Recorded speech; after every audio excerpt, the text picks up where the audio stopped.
Breaking news. Un pétrolier vient d'être pris d'assaut en mer. On parle de forces armées, de vedettes rapides, d'hélicoptères en vol stationnaire. Une scène digne d'un film de guerre. Mais ce n'est pas un film. Et le timing, il n'a rien d'un hasard.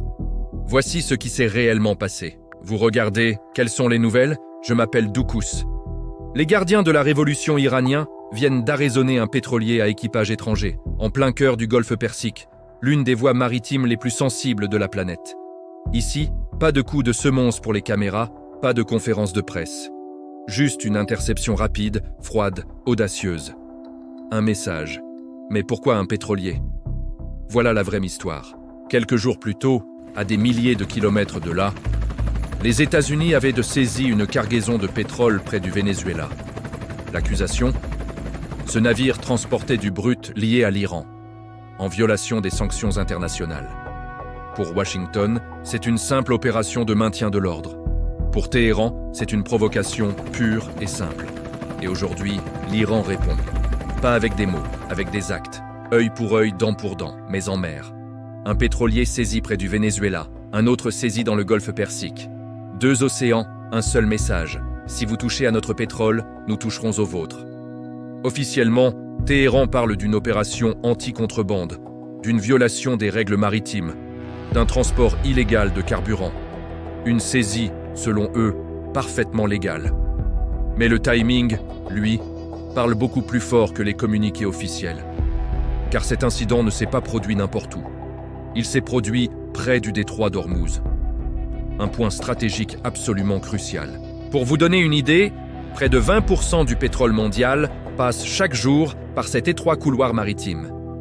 La moindre perturbation, le moindre incident peut faire exploser les prix du pétrole à la pompe pour nous tous. La moindre erreur de calcul peut provoquer un choc économique mondial.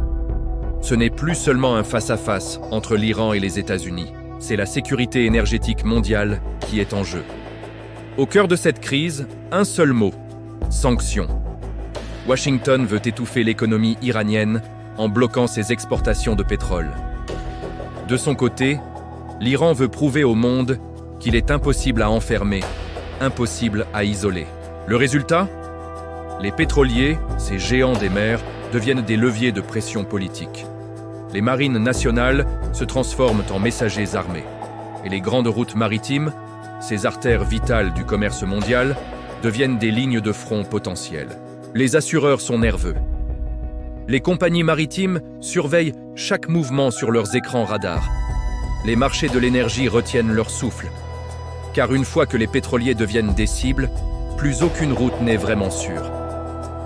Alors, la grande question que tout le monde se pose, va-t-on assister à une escalade? Pour l'instant, personne ne le sait. Il n'y a pas eu de victimes.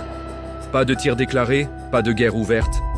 Mais les escalades ne commencent jamais par des missiles. Elles commencent par un signal. Et ce signal vient d'être envoyé. Merci d'avoir regardé. Si vous voulez suivre l'évolution de cette crise et comprendre ses enjeux, abonnez-vous à la chaîne. À très bientôt.